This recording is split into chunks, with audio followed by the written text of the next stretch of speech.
Mi nombre es Jofran y vivo en una ciudad de México el cual omitiré el nombre, porque la historia que a continuación les contaré implica hechos delictivos que no quisiera que fueran más allá del plano de este relato. Como muchas personas de Latinoamérica, vivo en una zona altamente delictiva. Secuestros, narcotráfico, ejecuciones y robos a la orden del día. Las oportunidades de trabajo son escasas y entiendo que no puede ponerse como pretexto, pero es más fácil y redituable ser un criminal que ser una persona de bien. Muy cerca de donde vivo se encuentra abandonado el Hospital de Los Ángeles, y es ahí donde ocurrió esto que les contaré. Cabe mencionar que hasta el día de hoy aún no encuentro explicación de lo que allá pasa o lo que allá habita, y es por eso que decidí cambiar mi domicilio y alejarme lo más posible de ese maldito lugar. Eran por ahí de 1994. Yo era un adolescente, y como dije anteriormente, el sistema me había arrastrado hacia el crimen. Me uní a una banda en la cual primero comenzamos a realizar pandillerismo y robos menores, pero de poco a poco nos adentramos al crimen organizado. En una ocasión, por órdenes de arriba, fuimos a una casa muy cerca del rumbo para hacer un ajuste de cuentas, pero durante el camino fuimos interceptados por la policía y no tuvimos alternativa que desencadenar una balacera con los agentes. Uno de mis amigos tuvo una gran herida en la pierna y no nos quedó de otra que huir del sitio.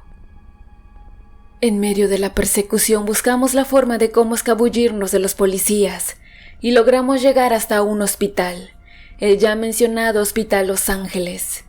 Este estaba abandonado desde hace mucho tiempo y detrás de él giraban muchas leyendas e historias macabras. Y es por eso por lo que nosotros desde pequeños le temíamos y respetábamos el lugar. Ahora, ya más grandes y arriesgando nuestras vidas en el trabajo, ya no le temíamos a nada, y es por eso por lo que elegimos aquel sitio para resguardarnos. En mi grupo nos encontrábamos bastante desesperados, y uno de nosotros se encontraba desangrándose por un impacto de bala que recibió en la pierna. El Soto, como le decíamos a aquel amigo, nos pedía a gritos que lo lleváramos en búsqueda de ayuda médica, pero eso para nosotros era imposible. Hacer eso implicaría claramente una detención para todos nosotros, y en caso de que alguno cantara a la hora de recibir las golpizas por parte de la policía, básicamente íbamos a ser hombres muertos. Al patrón no le agradaban los habladores. Habían pasado 2 horas desde que se dio la balacera. El Soto estaba realmente mal, y a esas alturas del juego, ninguno de nosotros dudaba de que seguramente él se iría al Valle de los Fríos. Para ese momento él ya se había callado y solo hablaba en voz baja. Sabedor de su destino, dejó de insistirnos en que lo lleváramos por atención médica, y quizás perdiendo la cordura, comenzó a contarnos cosas muy extrañas. ¿Saben por qué esta clínica está embrujada?, dijo en voz baja. Los demás nos volteamos a ver desconcertados, pero todos le dijimos en coro que no. Entonces fue cuando él retomó la palabra y nos dijo lo siguiente.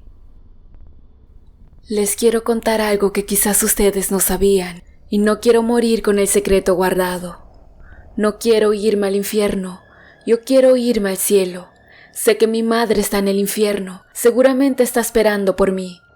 Ella me prometió que estaría esperándome para seguir maltratándome, pero yo no quiero eso para mí, por eso la maté. Ella era muy mala. Desde muy chico me culpaba porque mi padre la había dejado. Pero ¿yo qué culpa tengo? Yo no elegí nacer. Si alguien me hubiera preguntado, yo hubiera preferido nunca haber tenido vida. Ella me quemaba con la plancha cuando se emborrachaba. También me sumergía la cabeza al inodoro cuando me portaba mal. Pero todo eso se acabó cuando la maté. Nadie se dio cuenta, y mucho menos por haber traído su cuerpo a este horrible lugar. Nunca les dije, pero ella trabajaba acá. Era una de las enfermeras, y esas mujeres adoraban al diablo. Tenían una secta de adoración hacia él, y es por eso que el maligno cada vez les pedía más y más sacrificios. Por eso en esta clínica pasan muchas cosas raras. Realmente, esta clínica nunca fue lo que todos pensaron. Detrás de su fachada de ser una clínica de urgencias y medicina general, se encontraba la parte turbia de todo esto. Como les dije, el mal le pedía cada vez más sacrificios de gente inocente. Al principio las enfermeras y doctores robaban niños. Ya después practicaban partos, donde hacían todo lo posible por hacer negligencias para que los bebés murieran y de esa forma entregárselos al mal como ofrenda, o más bien como su alimento. Dentro de la mente retorcida y enferma de esa gente, decidieron hacer algo más aberrante para alimentar al mal. Y fue así como se les ocurrió la macabra idea de abrir un consultorio para realizar abortos clandestinos. Al principio era poca la gente que acudía a realizarse los abortos, pero al ser única en su tipo en los estados colindantes, poco a poco se corrió la voz de lo que se realizaba en ese hospital, y comenzaron a recibir a mucha gente por día, inclusive de otras partes del país. Mi madre, como jefa de enfermeras, estaba feliz con esto. Ya no les hacía falta alimento para alimentar al niño como ella solía nombrar al maligno. Yo también me encontraba a gusto con su nuevo trabajo. Mi madre, al tener mucha carga de trabajo, cada vez estaba menos en casa, y gracias a ello, yo recibía menos castigos y malos tratos. Como ha pasado en muchos casos, después del auge sigue la decadencia, y cuando la clínica estaba mejor al grado de querer abrir una nueva sucursal, pasó lo inesperado. La gente que vivía por los rumbos comenzó a quejarse y no era un tema menor. El agua que salía del fregadero, de la regadera, el agua con el que lavaban la ropa, toda esa agua tenía un olor putrefacto, tan así que se comenzó a ver cómo las moscas rodeaban las tomas de agua, como si se trataran de piezas de carne podrida. La gente no sabía lo que estaba ocurriendo, pero el detonante de todo esto fue el día cuando un señor del rumbo llenaba su piscina y vio como una de la tubería salió una pequeña mano de un recién nacido. Esta noticia corrió como pólvora por todo el vecindario, pero la gente en conjunto con las autoridades se preguntaba ¿de dónde salía toda esa putrefacción? Ya para esos momentos toda la gente tenía en mente que todo este tiempo se estuvo usando agua pútrida, como si se tratara de jugo de cadáveres. Para ese entonces la misma gente del rumbo tenía la clínica casi como un lugar sagrado de Dios, puesto que la gran mayoría de trabajo que había en el sitio había traído consigo una mejora económica a la gente del rumbo. Esa clínica tenía suficiente trabajo para ocupar a casi todas las familias de por allá. Por lo tanto, nadie sospechaba que pudo tratarse de la clínica, y hasta se negaban de permitir que la policía investigara el sitio más a fondo. En cambio, prefirieron culpar a don Pancho, el carnicero, diciendo que era el quien ofrecía carne humana y no lo bajaban de ser un demonio. Don Pancho fue víctima de robos, golpizas y del repudio social de la gente de los rumbos, y eso sin omitir que también era investigado por la policía, al ser el sospechoso principal según la gente. Al paso del tiempo, don Pancho no pudo aguantar la presión social y acabó por quitarse la vida. La gente se puso feliz en ese momento, y lejos de lamentarse casi celebraron la muerte de aquel pobre carnicero. A partir de ese entonces ocurrió algo que no se esperaban. Pasaron los meses y la calidad del agua no mejoraba, y cada vez era mayor la cantidad de personas que aseguraban haber visto partes de fetos salir de sus tuberías. Además de que mucha gente comenzó a enfermar gravemente debido a la contaminación del agua. De esa dura manera se dieron cuenta que don Pancho no había sido culpable, y que tanto gente como autoridades habían forzado su deceso. Pero como siempre ocurre en este país, nadie hizo justicia por el pobre carnicero. En ese momento la policía retomó las pesquisas, y de ahí fue que la gente, sin tener tantas opciones de poder seguir defendiendo al hospital, declararon todas las cosas extrañas que pasaban a su alrededor. Mucha gente comentó que se les hacía raro haber visto salir del sitio a muchas jóvenes adolescentes, y todas en su mayoría llegaban vestidas con ropas anchas. Otras personas confesaron ver salir a las enfermeras a altas horas de la noche, cuando se supone el hospital se encontraba cerrado. Los más osados que trabajaban en el hospital comentaron que habían partes donde solo se dejaba pasar al personal autorizado y se manejaba de forma muy meticulosa lo que adentro ocurría. Esto se les hacía bastante extraño, pero era más fácil omitirlo que investigar y descubrir algo malo que pueda estar ocurriendo en aquel centro que les daba de comer. Quizás las declaraciones más terroríficas fueron las que dieron los vecinos directos del hospital, quienes comentaban que en muchas ocasiones habían escuchado a un ser o algo que gritaba de forma demoníaca. Y cuando le prestaban atención a esto, descubrían que aquellos gritos provenían de la parte trasera del hospital. A pesar de que les daba miedo, prefirieron callar y no delatar aquel lugar que tenían como sagrado. Estas declaraciones fueron suficientes para que la policía determinara que era necesario inspeccionar, y así fue como llegó el día en la que tuvieron acceso para catear el sitio. Nunca se imaginaron lo horrible que sería aquel hallazgo, al grado de tener tendencia nacional e internacional. Dentro del hospital efectivamente existía un área restringida. En ese sitio se practicaban abortos clandestinos. A palabras de algunas enfermeras detenidas, se realizaban hasta 60 abortos por día. Lo más impactante de todo fue haber descubierto una fosa completamente llena de cadáveres de fetos, niños e inclusive muchas mujeres quienes habían muerto durante aquellas prácticas ilegales. De acuerdo con lo dicho por algunas enfermeras, también existieron prácticas bastante bizarras en la clínica, y una de ellas fue cuando la fosa se había llenado. Tuvieron que usar molinos industriales para reducir el volumen de los cuerpos y así convertirlos en prácticamente carne molida. Debido al llenado de las fosas, fue cuando la podredumbre comenzó a filtrarse a los pozos de agua, junto con partes pequeñas de aquellos angelitos que nunca habían visto la vida. Y así ocurrió esta terrible historia, y fue por eso por lo que la clínica se cerró.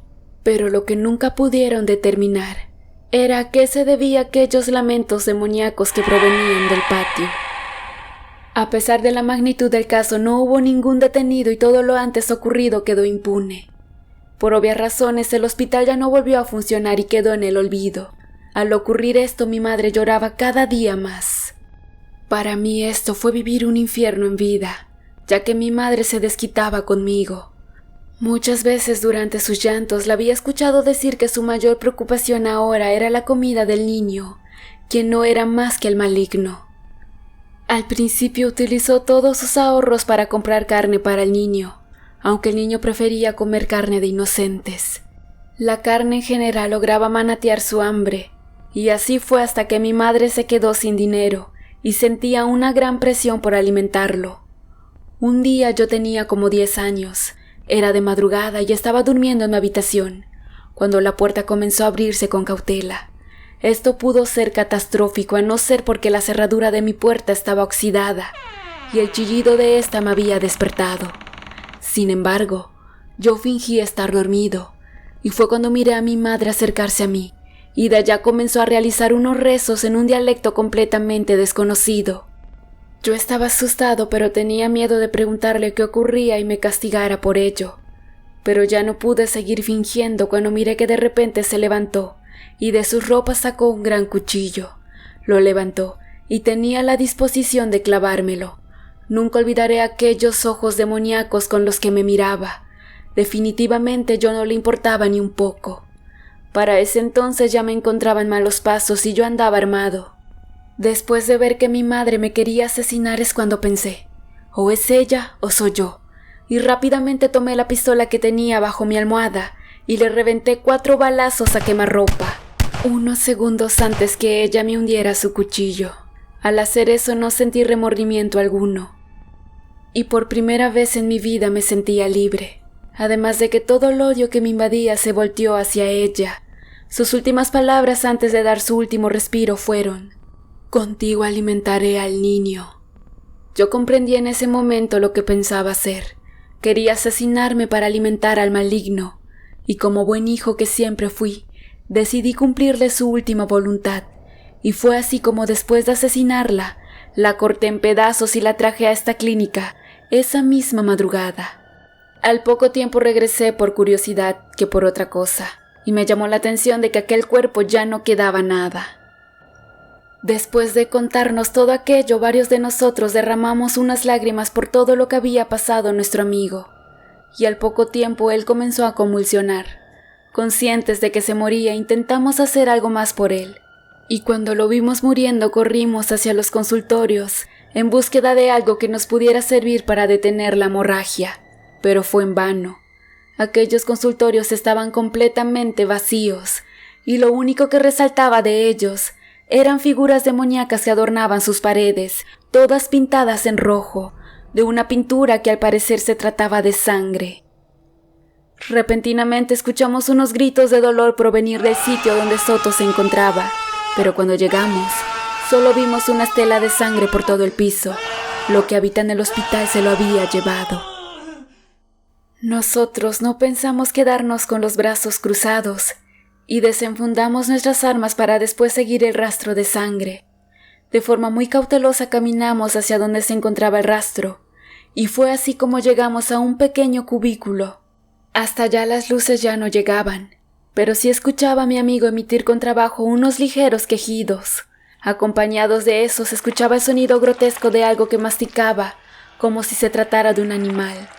Como pude logré llegar al interruptor del cubículo, y cuando prendí las luces, miré algo que hasta el día de hoy acapara mis más terribles pesadillas. Se trataba de una criatura sin ropa y sin cabello, bastante flaco al grado de que su espina dorsal le sobresalía de forma imponente. Él se encontraba en cuclillas frente a mi amigo, y con sus filosas garras le cortaba trozos de carne del estómago, de los cuales se alimentaba. Cuando vimos esto entre todos los amigos allá presentes, dejamos ir una lluvia de plomo sobre aquel ser, pero él rápidamente escapó gritando de forma demoníaca. Al ver esto todos corrimos para salir del sitio, pero no sé de qué manera él nos dio alcance, y logró tomar a uno más de los nuestros, a quien metió a otro de los cubículos del hospital. Yo para ese momento no me volví a detener para realizar disparos y solo quería salir del lugar. Al cabo de unos minutos lo logré. Llegué a la puerta y salí del sitio. Afortunadamente nadie nos esperaba y no había policía alguno. Desafortunadamente fui el único en salir, y de mis demás amigos no supe nada más. Para ese entonces yo estaba consciente de lo que habita en el hospital, y sabía que todo lo que se contaba de ello no eran solo mitos. Me tocó ver animales muertos en la calle como perros y gatos desmembrados. La gente pensaba que algún asesino en serie de animales andaba suelto. También varios recién nacidos fueron robados misteriosamente de noche, por algo que se metía a las casas y también salía de ellas con su botín de forma imperceptible. A mí no me quedó duda alguna de que todo aquello era obra del niño. Yo ya no pude seguir viviendo por los rumbos debido al miedo, y fue por eso que mejor me cambié de estado. Supe por palabras de otros amigos que después de varios años el hospital fue demolido, pero no se encontró nada más que huesos de cadáveres, y he de confesarles que aún tengo sueños muy horribles en las que el niño viene por mí para hacerme su cena.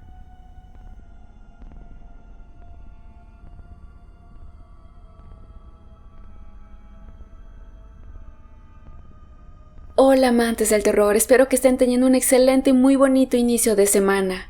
Por esta ocasión le quiero mandar un especial saludo a Antonio Santiago y a sus amigas Laura, Dali y Olgi, que nos escuchan desde Brandon, Florida. Y también un afectuoso saludo para Jaime Sánchez, que siempre está escuchando nuestros relatos. Muchas gracias. Por otra parte, quiero agradecerles a todas aquellas personas que se toman el tiempo de escuchar los relatos. No olviden suscribirse para poder disfrutar de más historias. De igual forma, compartirlo con sus amigos para que esta comunidad siga creciendo. Denle like y de nueva cuenta, muchas gracias por el apoyo.